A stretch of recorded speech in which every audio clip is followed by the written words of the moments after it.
अस्सलाम वालेकुम दोस्तों, हिते आऊं धोबी के आयो कपड़ा ॾियण। ओके ओके सो हिते कपड़ा साईं वज़न जे हिसाब सां धोपबा आहिनि। सो ही नई शइ हिकिड़ी मूं हिते ॾिठी आहे इस्तांबुल में। सो कपड़ा जेके धोबी जा हिते तव्हांखे वज़न जे हिसाब सां तव्हांखे पैसा ॾियणा पवंदा। सो अॼु जी नंढड़ी वीडियो इन सिलसिले में आहे। महिरबानी। शाह हसन, इस्तांबुल तुर्की मां।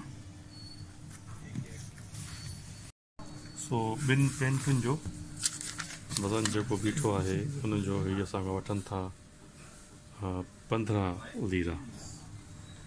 सो इहो धोबी जो सिस्टम आहे हिते।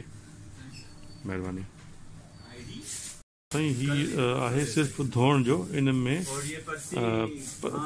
यानी इस्त्री जा न आहिनि, सिर्फ़ु कपिड़ा धोअण जा आहिनि। इस्त्री जा अलॻि थींदा। इस्त्री जा जेका 2 पेंटूं ॾियूं था पिया त तक़रीबन को 40 लीरा थियनि था, माना 20 रुपया हिकिड़ी पेंट, सम्झो।